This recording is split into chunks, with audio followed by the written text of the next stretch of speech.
আজ এই মুহূর্তে গত 10 মাসের যে কার্যক্রম, সেই সমস্ত কিছু 10 মাসের কার্যক্রম একদিকে, আর আজ সন্ধ্যায় যে ঘটনা ঘটালো সেটা আরেকদিকে। ঝড় উঠেছে, চারিদিকে একটাই কথা চলছে, আলহামদুলিল্লাহ। সব জল্পনা কল্পনার অবসান ঘটিয়ে ডক্টর ইউনূসের বাংলাদেশের ইতিহাসে এত বিরাট সফলতা বিশ্ব অবাক, অতীতে কখনো আমরা দেখিনি। কত বড় সফলতা শুনলে আপনি চমকে যাবেন যে কি ঘটেছে। এই তসলিমা নাসরিনের বন্ধুর স্থান আর যাই হোক অন্তত বাংলাদেশে হতে পারে না। আমি স্পষ্ট করে বলতে চাই, এই ফজলুর রহমান তসলিমা নাসরিনের উত্তরসূরি, এই তসলিমা নাসরিনের উত্তরসূরিকে বাংলাদেশ থেকে বিতাড়িত করে বাংলাদেশের স্বাধীন নাগরিকদেরকে নিয়ে স্বাধীন বাংলাদেশ গঠন করতে হবে। না হয় এই বাংলাদেশটা আবার ওই সকল দুষ্ট চক্রের হাতে সীমাবদ্ধ হয়ে দেশটাকে ধ্বংসের দ্বার প্রান্তে নিয়ে যাবে। আমি ইউনিফর্ম পরে আসছি, আমার ইউনিফর্মের সম্মান আছে। আমি কাপুরুষ না, মরতে হলে এখানে মরবো, বাঁচতে হলে এখানে বাঁচবো। তিশা ফারুকের বউ তিশাকে 24 ঘন্টার মধ্যে গ্রেফতার করবেন। কোনো বৈষম্য চলবে না, কোনো বৈষম্য চলবে না। আপনি কেন নুসরাত ফারিয়াকে গ্রেফতার করলেন, তিশাকে গ্রেফতার করেন নাই কেন? শেখ হাসিনা গ্রেফতার হয়েছেন, এটা যেমন সত্য। থাইল্যান্ডে যাওয়ার সময় তাকে গ্রেফতার করেছে, তো শেখ হাসিনা আটক হয়েছে। করিডোরের প্রসঙ্গে ডক্টর মোহাম্মদ ইউনূস যেটা করেছে এবং বলেছে, এটা নিয়ে ভারতীয় নব্য রাজনীতিবিদ রাঙ্গামুলা সালাউদ্দিন নামের কালাউদ্দিন শুয়োর ভারতের প্রধানমন্ত্রী নরেন্দ্র মোদীকে শেষ পেরেক মারলেন অন্তর্বর্তীকালীন সরকারের প্রধান উপদেষ্টা ডক্টর মোহাম্মদ ইউনূস। বাংলাদেশকে পাড়ি দিতে হয়েছে দীর্ঘ এক অন্ধকার যুগ। এই দাবিটির সাথে আমি সেলুট দিয়ে একাত্মতা ঘোষণা করছি। সেই কারণে সেনা অফিসার বলছে আমি কাপুরুষ নয়, আমি ফৌজি, এবং ফৌজিরা এই ভাষা ব্যবহার করে না। এবার বাংলাদেশকে নিয়ে নতুন পরিকল্পনা করছে তুর্কি। যে খবর সামনে এসছে তা ভারতের জন্য নিঃসন্দেহে উদ্বেগজনক। তারা বাংলাকে বাংলাদেশের অন্তর্গত করেছে। আজকের এই ভিডিওতে আপনারা দেখতে চলেছেন ভারতের জন্য চলমান দুঃখের খবর হতে চলেছে। দর্শক শ্রোতা, ভিডিওটি কেমন হবে, কতটা গুরুত্বপূর্ণ ভিডিওর অংশ বিষয় দেখে আপনাদের মধ্যে বুঝিয়ে গিয়েছেন। আসসালামু আলাইকুম প্রিয় দর্শক শ্রোতা, নতুন একটা ভিডিওতে জানাচ্ছি আপনাদের স্বাগতম। আজকের এই ভিডিওটি খুবই খুবই গুরুত্বপূর্ণ। প্রিয় দর্শক বন্ধুরা, রিকোয়েস্ট করবো আজকের এই ভিডিওটি দেখে যাবেন সম্পূর্ণ, একটু স্কিপ করবেন না। সম্পূর্ণ দেখলে আপনারা সবকিছু বুঝতে পারবেন, আপনাদের কাছে পানির মতন ক্লিয়ার হয়ে আপনার সামনে উপস্থাপন করবো আজকের এই ভিডিওতে। আশা রাখবো সম্পূর্ণ ভিডিওটি দেখে যাবেন। প্রিয় দর্শক বন্ধুরা, আমি আর বেশি কথা বাড়াবো না, সরাসরি আপনাদের বিস্তারিত ভিডিওতে নিয়ে যাবো। তার আগে রিকোয়েস্ট করবো, যারা এরকম ভিডিও দেখতে পছন্দ করেন এই চ্যানেল সাবস্ক্রাইব করে পাশে থাকা বেল আইকনটি বাজিয়ে রাখবেন। ইতিমধ্যে যারা সাবস্ক্রাইব করে দিয়েছেন তাদের জানাচ্ছি অসংখ্য ধন্যবাদ। চলুন এই ভিডিওতে লাইক করে দিয়ে আমরা বিস্তারিত ভিডিও গেলাম মোবাইলের স্ক্রিন থেকে ধারাবাহিকভাবে একের পর এক দেখে আসি। প্রধানমন্ত্রী নরেন্দ্র মোদীকে শেষ পেরেক মারলেন অন্তর্বর্তীকালীন সরকারের প্রধান উপদেষ্টা ডক্টর মোহাম্মদ ইউনূস। বাংলাদেশকে পাড়ি দিতে হয়েছে দীর্ঘ এক অন্ধকার যুগ। গ্রামীণ জনপদের মানুষ একসময় বিদ্যুৎ দেখতো ঈদের নতুন জামার মতো, আসবে আবার চলে যাবে। কয়েক ঘন্টার আলোর জন্য দিনভর অপেক্ষা। ফ্রিজ চলতো না, হাসপাতাল হতো অচল। শুধু ঘাটতিই নয়, বিদ্যুৎ খাত ছিল একসময় ষড়যন্ত্রের আতুর ঘর। 2009 থেকে 2024 সাল পর্যন্ত প্রায় 1.5 দশক জুড়ে একদিকে অব্যাহত সংকট, অন্যদিকে কোটি কোটি টাকার তথাকথিত কুইক রেন্টাল চুক্তি। শেখ হাসিনা তখন ঘোষণা করেছিলেন ডিজিটাল বাংলাদেশ, অথচ বাস্তবে দেশ চলছিল ভারতীয় বিদ্যুৎ লাইনের উপর নির্ভর করে। ত্রিপুরা, পশ্চিমবঙ্গ ও আসাম থেকে আসা বিদ্যুৎ কখনো হঠাৎ বন্ধ হয়ে যেত, কখনো দাম হঠাৎ বেড়ে যেত। বিশেষজ্ঞরা বলেন, বিদ্যুৎ খাতে সেই সময়কার নীতি ছিল জাতীয় স্বার্থের নয়, বরং সুবিধাভোগী গোষ্ঠীর উপযোগী। ভারতের সঙ্গে স্বাক্ষরিত বিদ্যুৎ আমদানির চুক্তি দেশের অর্থনীতি ও পররাষ্ট্রনীতিকে একটি অনির্ভরযোগ্য চক্রে ফেলে দেয়। কূটনৈতিক ভাষায় একে বলা হয় বিদ্যুৎ কূটনীতি। 2025 সালে দৃশ্যপট পাল্টে যায়। সাবেক প্রধানমন্ত্রী শেখ হাসিনা তখন ইতিহাসের অংশ। আন্তর্জাতিক অঙ্গনে আবির্ভূত হন নতুন এক নেতৃত্ব, প্রফেসর ইউনূস। কোনো ঢাকঢোল ছাড়া তিনি বিদ্যুৎ খাত পুনর্গঠনে উদ্যোগ নেন। প্রথমেই বন্ধ করা হয় কুইক রেন্টাল বিদ্যুতের নবায়ন, এরপর নিজস্ব গ্যাস ও কয়লা ভিত্তিক বিদ্যুৎ কেন্দ্রের দিকে মনোযোগ। পায়রা, রামপাল, মাতারবাড়ির মতো প্রকল্পগুলোতে বিদেশি কোম্পানির একচেটিয়া নিয়ন্ত্রণ ঠেকিয়ে দেশীয় প্রকৌশলী ও বিনিয়োগেই এগিয়ে যায় বাংলাদেশ। আজ বাংলাদেশের নিজের চাহিদার 95% বেশি বিদ্যুৎ নিজেই উৎপাদন করছে। ভারতের বিদ্যুৎ রপ্তানির উপর নির্ভরতা যেখানে একসময় ছিল 20% মতো, এখন তা নেমে এসেছে 60 থেকে 8%। বিদ্যুৎ পৌঁছে গেছে দেশের 97% এলাকায়। সীমান্তবর্তী অঞ্চল কুমিল্লা বা ব্রাহ্মণবাড়িয়া, যেখানে একসময় ভারতীয় গ্রিড ছিল সক্রিয়, এখন সেখানে জ্বলছে বাংলাদেশের নিজস্ব বিদ্যুৎ। সৌর বিদ্যুৎ উৎপাদন ক্ষমতা ইতিমধ্যে 700 মেগাওয়াট ছাড়িয়েছে। 2025 সালের মধ্যেই তা 2000 মেগাওয়াটে উন্নীত করার পরিকল্পনা নেওয়া হয়েছে। এই উন্নয়ন শুধু প্রযুক্তির নয়, বরং এটি একটি রাজনৈতিক কৌশলের অংশ। নিজের পায়ে দাঁড়ানো মানেই অন্যের করুণা না চাওয়া। এই সাফল্যের মাঝেও নতুন এক নীরব উত্তেজনা ছড়িয়ে পড়েছে বিদ্যুৎ লবিতে। ভারতের 3টি বড় কোম্পানি ঢাকার সঙ্গে পুনরায় আলোচনায় বসেছে। কম দামে অতিরিক্ত বিদ্যুৎ সরবরাহের প্রস্তাব দিচ্ছে তারা। তাদের হঠাৎ ফিরে আসার আগ্রহের পেছনে কি উদ্দেশ্য?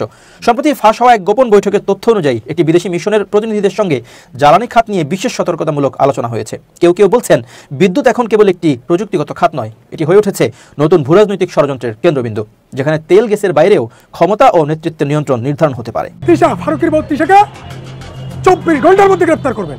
কোনো বৈষম্য চলবে না, কোনো বৈষম্য চলবে না। আসল কুড়িকে গ্রেফতার না করে আপনি কেন নুসরাত ফারিয়াকে গ্রেফতার করলেন? সোজা প্রশ্ন। ফারুকের বউ তিশা তিশাকে গ্রেপ্তার করেন নাই কেন? ফারুকের বউ বলে এই তিশারা যেভাবে এই মাঠে ময়দানে ভোটের সময় যেভাবে কাপড় চোপড় খুলে হ্যাঁ আওয়ামী লীগের গুণগান গেয়েছেন, খুনি হাসিনার গুণগান গেয়েছেন এবং খুনি হাসিনাকে ভোট দেওয়ার জন্য ন্যাংটা হয়ে নেমেছিলেন। তো ফারুকি মন্ত্রী এর বউ তিশা হচ্ছে এই এরকম ফটকা, এই ফটকাকে আপনি গ্রেপ্তার করেন না কেন? ফারুকির বউ বলে এই ফারুকি তুই কেনা, তুই যে মন্ত্রিত্ব নিছস, হ্যাঁ তোরা মন্ত্রী বলেছে কোন শালায়? তোরা মন্ত্রী বানানোর জন্য আমরা বিপ্লব করি নাই, তোরা মন্ত্রী বানানোর জন্য আমরা বিপ্লব করি নাই, গণপ্রত্যাহার করি নাই। ডক্টর ইউনূস আপনার সরকারে যাদেরকে বসিয়েছেন তারা দেখি সব দালাল, আমাদের ছাত্র প্রতিনিধি ছাড়া দুই একটা উপদেষ্টা ছাড়া আর কোনো দিকে সব দালাল। আমি ইউনিফর্ম পরে আসছি, আমার ইউনিফর্মের সম্মান আছে, আমি কাপুরুষ না। মরতে হলে এখানে মরবো, বাঁচতে হলে এখানে বাঁচবো। তোমরা দয়া করে এমন কোনো কিছু করবে না, ভয় পায় শুয়ে পড়লাম গাড়ি চালায় দেন এই করে, কেমন কথা? কোন কে আমি কি অফিসার, আমি তোমাকে কেন গাড়ি চালাবো? তোমার বাচ্চাটাকে গাড়ি নিচে নিয়ে যাচ্ছে, ভাই আমার বাচ্চা আছে না, এটা কেমন কথা? এসব করবা না, খবরদার, ঠিক আছে? সুন্দরভাবে ব্যবহার করো, সুন্দরভাবে কাজ করো। তারা যদি তোমরা মনে করো যে আমাদের ধর্মের বেলা আছে, যদি তোমরা কাউকে নেতা হিসেবে নিযুক্ত করো তাদের কথা শুনতে হবে। এটা আমাদের সেনাবাহিনী আমাদেরকে এটা শিক্ষাটা দিচ্ছে, আমরা সবাই ডিসিপ্লিন সোলজার এখানে, ঠিক আছে? এখন কথা হচ্ছে আমি জানি না, এর আগে আমি আমার অভিজ্ঞতা থেকে বলতেছি, একটা গ্রুপ এর আগে যায়, যাওয়ার পরে তারা বুঝে এসে তাদের কথা কেউ শোনে না। এই গ্রুপটাও এরকম যাবে, যাওয়ার পরে তারা ফেরত আসবে, তারা তোমাদেরকে বোঝানোর চেষ্টা করবে, তোমাদের মধ্যে অনেকে থাকবে তারা কথাটা বুঝতে চাবে না। এটা কেন চাবে না আমি বলি, কারণ এখানে হইতে পারে কারো কিছু দুষ্ট বুদ্ধি থাকতেও পারে, ভাঙলে মানে ডিভাইড অ্যান্ড রুল বলে একটা কথা আছে, ঠিক আছে? আমি একটা কথা বলবো, এখানে আমরা আলাদা আলাদা প্ল্যাটফর্ম না, আমরা সবাই একই প্ল্যাটফর্ম, ঠিক আছে? এখানে আমরা অমুক তমুক এই সেই কিছু নেই, ঠিক আছে? তো আগে তোমরা আমাকে কথা দিতে হবে, এই 8 জন ওরা যে সিদ্ধান্ত নিয়ে আসবে, সিদ্ধান্ত ওদের দেওয়ার ক্ষমতা আছে? সিদ্ধান্ত কে দিবে? আমাদের ঊর্ধ্বতন কর্মকর্তা ওনারা দিবে। এই 8 জন যারা আছে ওরা যে জিনিসটা বুঝে আসবে, এটা তোমাদেরকে সুন্দর করে বুঝিয়ে বলবে, তারপর তোমরা ঠান্ডা মাথায় চিন্তা করবা, ঠিক আছে? কথা শোনার আগে চিৎকার করে আজে বাজে কথাবার্তা বলা যাবে, বুঝতে পারছো? আমরা সবাই একটা সমাধানের জন্য এখানে আসছি, সমাধান না করার জন্য এখানে আসিনি। এখানে একটা মানুষ যদি আজে বাজে কথাবার্তা বলে সেটাই পরিবেশ নষ্ট করার জন্য যথেষ্ট। তুই একটা কথা বলি, আমি এখানে কথা বলতেছি, আমার বাড়িতে যদি একটা টিটকারি দিয়ে যাও, আমার কি কথা বলার মানসিকতা থাকবে? আগে বলো, বাংলাদেশ সেনাবাহিনীর একজন ফিল্ড অফিসার হিসেবে টিটকারি কি আমার শোনার কথা? এটা কি উচিত? আমার সম্মান রক্ষা করার দায়িত্ব কাদের? তোমাদের। তোমার সম্মান রক্ষা করার দায়িত্ব কার? আমার। সো এমন কোনো কাজ করো না যাতে আমরা একজনের সম্মানটা নষ্ট হয়। এখন পর্যন্ত যেদিন থেকে বলো এখন পর্যন্ত বাংলাদেশে আমি এমন কোনো কাজ করে নাই যাতে ইন্ডিভিজুয়াল সৈনিক ক্ষতিগ্রস্ত হয়। কারো কি গোপন কোনো তথ্য সব বলে দিছে? তোমরা অনেক আজেবাজে কথাবার্তা বলছো না, তোমাদের সম্মান কিন্তু এখন পর্যন্ত রেখে দেওয়া হচ্ছে। দয়া করে ভাইয়া, তোমরা আমার ছোট ভাই, আমরা একসাথে চাকরি করছি, এমন কিছু করো না যেখানে আমাদের সম্মান হানি হয়, পারস্পরিক সম্মান হানি হয়।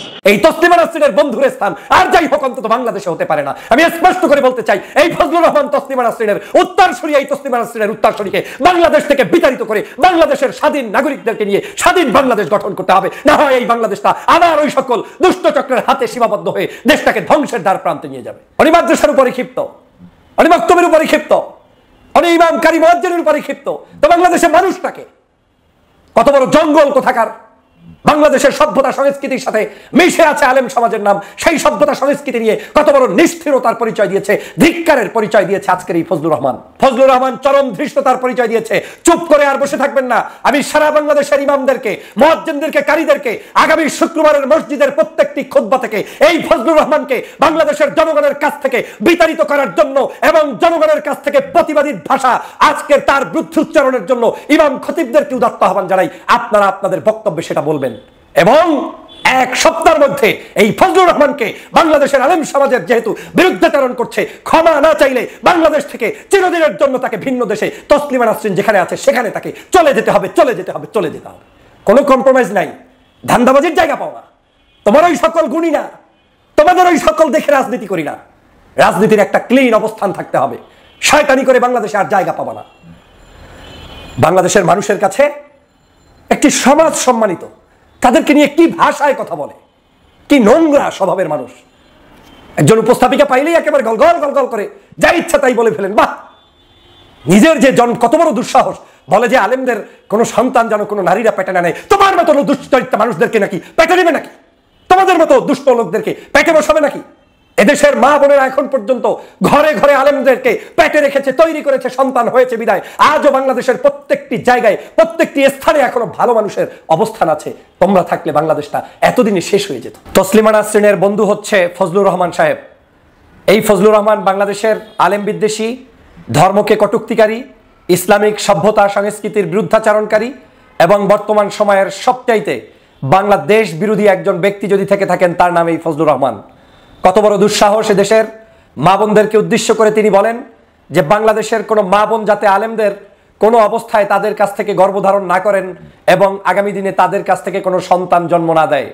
আমি বরং ফজলুর রহমান সাহেবকে বলতে চাই, বাংলাদেশে আপনার মতো সন্তান ধারণ যাতে এই বাংলাদেশের কোনো মা বোনের পেটে না হয়, সেটাই হওয়া উচিত হচ্ছে প্রকৃত অর্থে দাবি। কারণ আপনি বাংলাদেশের মানুষের চিন্তা চেতনা, আদর্শ, সভ্যতার চরম ধিকৃতকারী একজন ব্যক্তি। আপনি এই আদর্শের বিরুদ্ধাচরণকারী একজন ব্যক্তি। বাংলাদেশের মানুষের কাছে আপনি এখন সবচাইতে ঘৃণিত একজন পাত্রে পরিণত হয়েছেন। আপনি এখন তসলিমা নাসরিনের বন্ধুতে রূপান্তরিত হয়েছেন। আপনাকে নিয়ে তসলিমা নাসরিন আনন্দিত, উচ্ছ্বাসিত, আবেগ আপ্লুত। ফেসবুকে পোস্ট করে তসলিমা নাসরিন যখন আপনাকে নিয়ে আবেগ ঝাড়ে, তখন বুঝতে হবে বাংলাদেশের একমাত্র বন্ধু হচ্ছে আপনার তসলিমা নাসরিন, আর বাংলাদেশের সমগ্র জনগোষ্ঠী আপনার শত্রুতে রূপান্তরিত হয়েছে।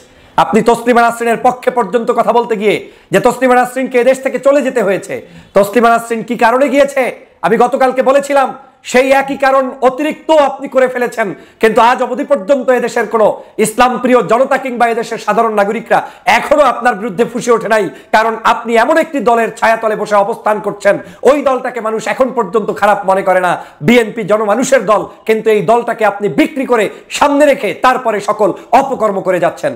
আমি চরমভাবে ধিক্কার জানাই, আলেম বিদ্বেষী মানসিকতার ধিক্কার জানাই। আপনার কত বড় স্পর্ধা! আপনাদের দেশের আলেমদেরকে বলছেন 500 টাকা দিয়ে, 1000 টাকা দিয়ে তাদের ইতিহাস পাল্টিয়ে দেওয়া যায়, তাদের ফতুয়া পাল্টিয়ে দেওয়া যায়। আলেমদের নামে মিথ্যাচার করতে করতে করতে করতে বাংলাদেশের সকল ধর্মীয় শিক্ষা প্রতিষ্ঠান, তাদের বিরুদ্ধে পর্যন্ত আপনি বিষাদগার করেছেন।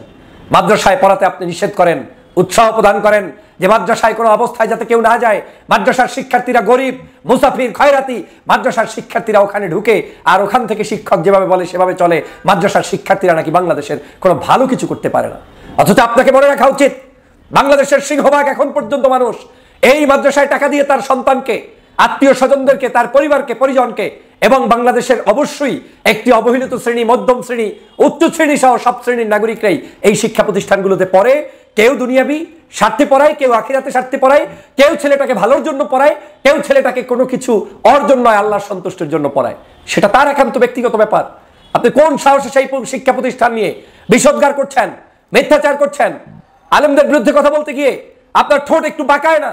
আপনার এখন বন্ধুতে রূপান্তরিত হয়েছে তোফায়েল আহমেদ, আপনার বন্ধুতে রূপান্তরিত হয়েছে আওয়ামী লীগ, আর এরাই তো আসলে আপনার প্রকৃত বন্ধু। এবার বাংলাদেশকে নিয়ে নতুন পরিকল্পনা করছে তুর্কি। যে খবর সামনে এসছে তা ভারতের জন্য নিঃসন্দেহে উদ্বেগজনক। ঢাকা ইউনিভার্সিটি চত্বরে একাধিক পোস্টার দেখা গেছে যেখানে কেউ বা কারা গ্রেটার বাংলাদেশ গড়তে চান। বিষয়টা খুব সহজভাবে নেবেন না। গ্রেটার বাংলাদেশের এই ম্যাপে যে সকল জায়গাকে চিহ্নিত করা হয়েছে তার মধ্যে ভারতবর্ষের একাধিক জায়গা, স্পেশালি তারা বাংলাকে বাংলাদেশের অন্তর্গত করেছেন। কিন্তু তুর্কির যোগটা কোথায়? একাধিক তথ্য বা ইন্টেল রিপোর্ট যেখানে সামনে এসছে, পরিষ্কারভাবে বলা হচ্ছে যে গোষ্ঠী বা গ্রুপ এই জিনিস করছেন, সেই গোষ্ঠীর পিছনে তুর্কি সরকারের হিউজ ফান্ডিং আছে এবং এই সরকার এবার ইসলামিক এই জেহাদিদের প্রমোট করার জন্য এই ধরনের অ্যাক্টিভিটি বাংলাদেশে শুরু করেছেন। অর্থাৎ পাকিস্তানকে প্রকাশ্যে ব্যাক করার পর এদের টার্গেট বাংলাদেশের কিছু যুব সম্প্রদায়, যাদেরকে উস্কে এবার ভারত বিরোধী প্রচার এবং ভারতের অখণ্ডতাকে টুকরো টুকরো করার পরিকল্পনা করছে তুর্কি। এরপরেও সেলেবি নিয়ে কি পায়ে ধরাটা তুর্কির মানায়? প্রশ্ন কিন্তু উঠেই যায়। যেভাবে একের পর এক অ্যাকশন তুর্কির বিপক্ষে ভারত সরকার নিচ্ছে, সেই প্রেক্ষাপটে দাঁড়িয়ে এই ধরনের পদক্ষেপ অত্যন্ত ইম্যাচিওর একটা পলিটিক্যাল ডিসিশন। এবং তুর্কি সরকার এবার যেটা করলেন, এতে ভারতের সঙ্গে যেটুকু সম্পর্ক ছিল তা কিন্তু সম্পূর্ণভাবে শেষ হওয়ার জায়গায় পৌঁছে গেছে। কি খবর এলো কালকে আপনারা শুনুন, তাহলেই বুঝবেন এই খবর ভারতের জন্য কেন উদ্বেগজনক।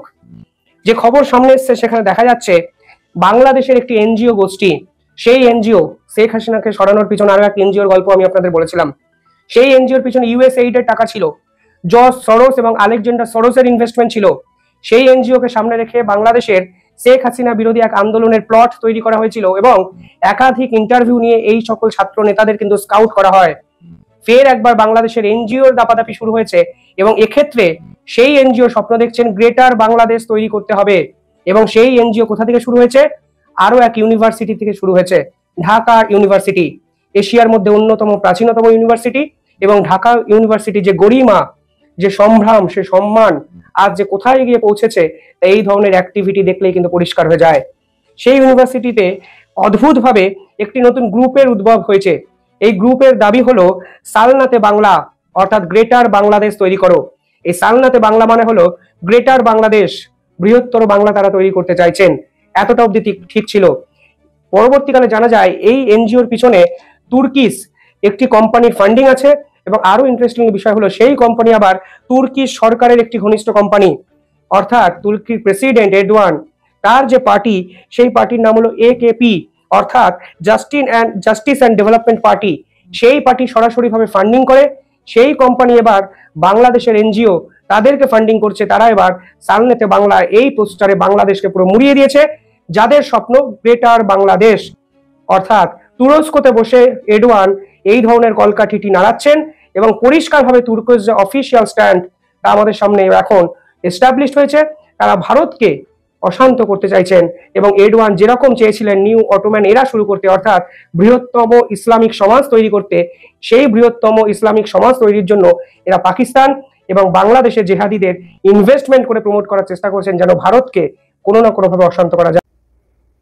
প্রধান উপদেষ্টার প্রেস সচিব জনাব শফিকুল আলম একটা টিভি টক শোতে একটা মন্তব্য করেছেন দুদিন আগে এবং প্রচুর আলোচনা হচ্ছে, সমালোচনা হচ্ছে এবং একটা গুরুত্বপূর্ণ বিতর্ক আমাদের সামনে এসে হাজির হয়েছে। সুতরাং তার বক্তব্য চাইতে যেটা জরুরি কথা সেটা হচ্ছে এই ডিবেটটা আমাদের পার্টিসিপেট করা এবং এটাকে আমরা কিভাবে দেখব।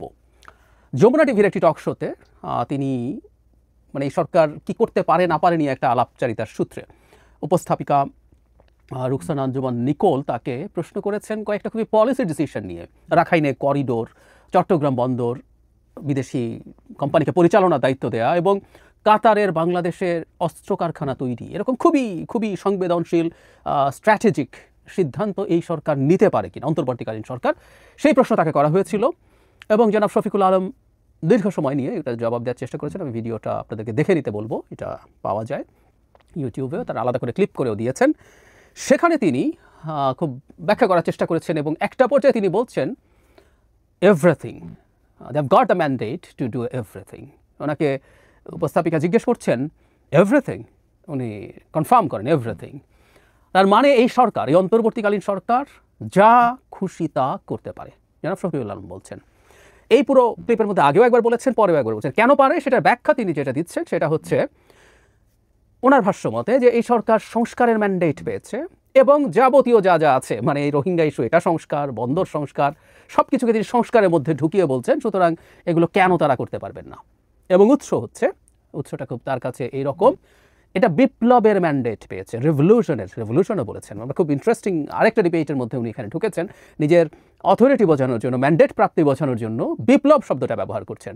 আমরা একটু স্মরণ করব প্রধান উপদেষ্টা যার প্রেস সচিব তিনি এক সময় বিপ্লব শব্দটা ব্যবহার করলেও বেশ কিছুদিন থেকে আর বিপ্লব শব্দটা ব্যবহার করেন না, তিনি গণ অভ্যুত্থান শব্দটা ব্যবহার করেন প্রথম থেকে। 5 আগস্ট পরবর্তী সময় থেকে আমি অন্তত একদম শুরু থেকে এই ডিবেটটা করেছি, কারণ কিছু কিছু মানুষ এটাকে বিপ্লব বানানোর চেষ্টা, বিপ্লব দেখানোর চেষ্টা এবং একটা বিপ্লবী সরকার তৈরির মাধ্যমে যা ইচ্ছে তা করার মতো একটা চেষ্টা কারো মধ্যে ছিল।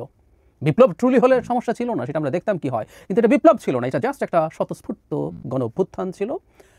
কিন্তু আমরা দেখলাম জনাব শফিকুল আলম তিনি যার প্রেস সচিব, তার যে অবস্থান সেটা থেকেও সরে আসলেন। কারণ বিপ্লব বললে যা খুশি তা করার ম্যান্ডেট পেয়েছি বলাটা সহজ হয়। এখানে তিনি তার সুবিধার্থে এমন একটা জিনিস আনলেন যেটা তার প্রধান উপদেষ্টা, যার অধীনে তিনি চাকরি করেন, তার সাথে ম্যাচ করে না। এটা একটা চালাকি হলো, বাজে চালাকি। যাই হোক, এই বিতর্কটা সরিয়ে রেখে এবার আমরা আলোচনা করি এই সরকারের আসলে যা ইচ্ছে তা করার ম্যান্ডেট আছে কিনা। একটা পর্যায়ে জনাব শফিকুল আলম বলছেন যে এটা আগে যে 3 মাসের তত্ত্বাবধায়ক সরকার ছিল এটা সেই রকম সরকার না। আমি এই একটা পয়েন্টে ওনার সাথে একমত। আগে যেসব সরকার হতো তত্ত্বাবধায়ক সরকার, সেই সরকারগুলো জাস্ট কিছু রুটিন কাজ করবে ফর দ্য টাইম বিং এবং তারা একটা নির্বাচন দিয়ে চলে যাবে, এটা ছিল তাদের ম্যান্ডেট। 3 মাসের মধ্যে বেশি কিছু করা যায় না, তারা কোনো পলিসি এবং স্ট্র্যাটেজিক ডিসিশন তারা নেবে না, এরকম একটা সিদ্ধান্ত বা এরকম একটা ব্যাপার তখন ছিল। এই সরকারের নিশ্চিতভাবে ম্যান্ডেট তার চেয়ে বেশি। এই সরকারের গণ অভ্যুত্থানের ম্যান্ডেট আছে এবং এই ম্যান্ডেটটা স্ট্রেংথেন হয়েছে কারণ আমাদের শেখ হাসিনা বিরোধী যত শক্তি ছিল সবাই এটাকে এন্ডোর্স করেছিল। আমি আবারও বলছি, শেখ হাসিনা বিরোধী যত শক্তি ছিল সবাই এটাকে এন্ডোর্স করেছিল। তারা এখনও করছে কিনা বা সেই এন্ডোর্স করার ইন্টেন্সিটিটা কতটুকু, এগুলো প্রশ্ন। যদি সেই এন্ডোর্সমেন্টের পরিমাণ, এন্ডোর্সমেন্টের শক্তি যদি কমে যায় এই সরকারকে, তাহলে সেই পরিমাণ পপুলার ম্যান্ডেট তার আছে বলা যাবে? তার ইলেকটোরাল ম্যান্ডেট এই পপুলার ম্যান্ডেট ছিল, কিন্তু এই সরকারের এখনকার পপুলার ম্যান্ডেট কতটা, এই ব্যাপারটা তো বুঝতে পারতে হবে। একটা অনির্বাচিত সরকার যেটা ভোটের মাধ্যমে নির্বাচিত হয় না, তার তার পক্ষে কাজ করার ক্ষেত্রে জনগণের দিক থেকে একটা পজিটিভ দিক আছে এবং একটা নেগেটিভ দিক আছে, অনেক আছে, কিন্তু এই দুটো প্রধান। যে সরকারটা ক্ষমতায় আছে এবং নির্বাচন করবে না, সে চাইলে অনেক টাফ সিদ্ধান্ত নিতে পারে। তখন যে সব শক্তি, এটা শুধু জনগণ না, একটা স্টেটে নানান রকম পাওয়ার থাকে, সেই পাওয়ারের মধ্য থেকে নানা রকম গোষ্ঠী তৈরি হয়, তারা তাদের পাওয়ারকে ধরে রাখতে চায়। কোনো সংস্কার যেটা আদতে জনগণের জন্য ভালো, সেটা অনেক সময়ই দেখা যায় ওই সব শক্তি করতে দিতে চায় না। উদাহরণ দিই, 1999 সালে মাজদার হোসেন মামলার রায়ে বিচার বিভাগ পৃথকীকরণের কথা বলা হয়েছিল। অনেকগুলো কাজ করতে বলা হয়েছে, এর মধ্যে বেসিক সেপারেশন টুকুও 99 সালে আওয়ামী লীগ ক্ষমতায় ছিল আরও 2 বছর, এরপর 5 বছর বিএনপি ছিল, কেউ এটা করেনি কারণ প্রশাসনের গোস্বা হতো এটা নিয়ে, তাঁরা বিচার করবেন। ওনারা, আমি প্রায় বলি যে আমাদের আমলারা যখন বিচার করতে চান, এটা মূর্খতা ছাড়া কিছু না, অকাট মূর্খতা। একটা স্টেটের বেসিক তারা বোঝেন না, সেপারেশন অফ পাওয়ারের খুবই বেসিক, এটা হাই স্কুল স্টুডেন্টসেরই বোঝার কথা। যাই হোক, 11 সরকার ওটা করেছিল প্রাথমিক, এবং আমাদের মনে আছে নিশ্চয়ই সেই সময়ে প্রশাসনের ক্যাডারের লোকজন সম্মেলন করে তীব্র চেঁচামেচি সরকারের বিরুদ্ধে করেছিল, এবং সেই সময় সবচেয়ে বেশি চেঁচামেচি করতে সামনে আনা হয়েছিল তখনকার বেশ পরিচিত একজন ম্যাজিস্ট্রেট রোকনউদ্দৌলা। জনাব সরওয়ার আলমকে যখন আমরা কিছুদিন আগে একই রকম কাজ, ভেজাল বিরোধী অবদান এবং নানা রকম মোবাইল কোর্ট পরিচালনা করে হিরো হয়ে উঠতে দেখেছি, জনাব রোকনউদ্দৌলা তখন সেরকম ছিলেন এবং তীব্র শোরগোল করেছিলেন। কিন্তু ওই কাজটা ওই সরকার করতে পেরেছিল কারণ তারা যেহেতু নির্বাচন করবে না, এই প্রশাসন তাদের উপরে বিগড়ে গেলে কিছু আসে যায় না। সো স্টেটের সংস্কারের জন্য অপ্রিয় কিছু কাজ তারা করতে পারেন, কারণ তাতে কোনো গোষ্ঠীকে খেপিয়ে দিয়ে তার কোনো সমস্যা হয় না। কিন্তু একটা নির্বাচিত সরকারের ক্ষেত্রে এরকম চ্যালেঞ্জ থাকে। কিন্তু এই অনির্বাচিত সরকারের আবার আরেকটা মেজর প্রবলেম আছে, মেজর প্রবলেম।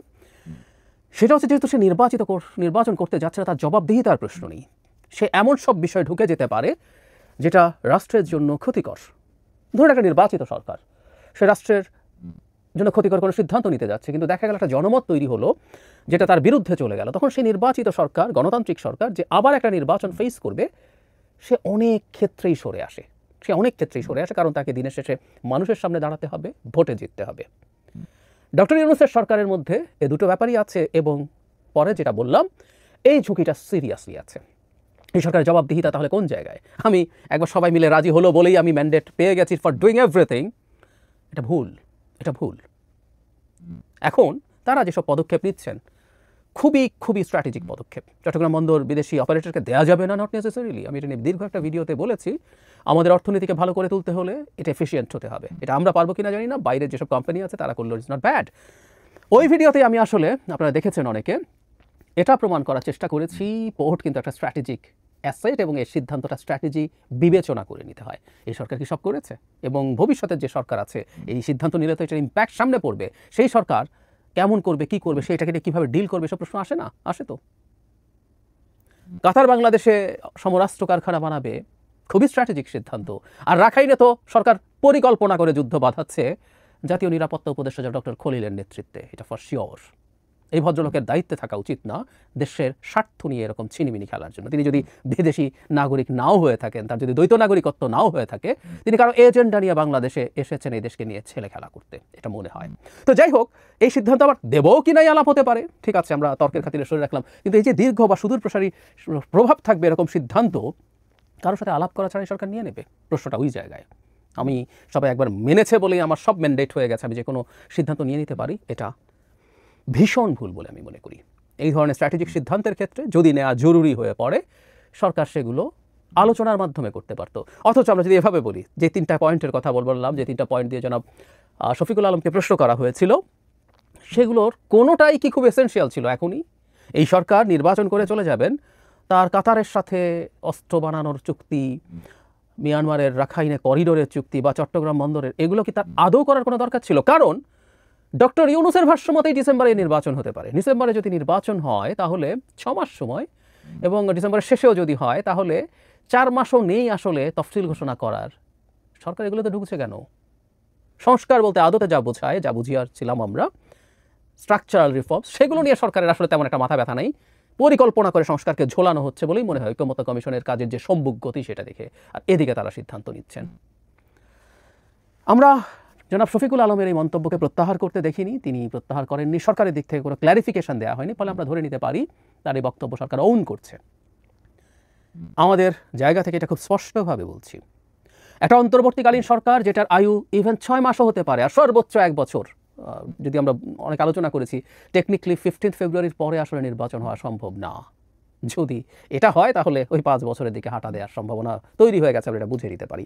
যাই হোক, তারপরও তাদের যে দূরতম সময় সেটাও 1 বছর, এর মধ্যে কোনো প্রয়োজন নেই। আর আবারও বলছি, ডিসেম্বরের মধ্যেই নির্বাচন হতে পারে যদি লিস্ট সংস্কার হয়। বিএনপি তো লিস্ট সংস্কারের কথাই বলছে।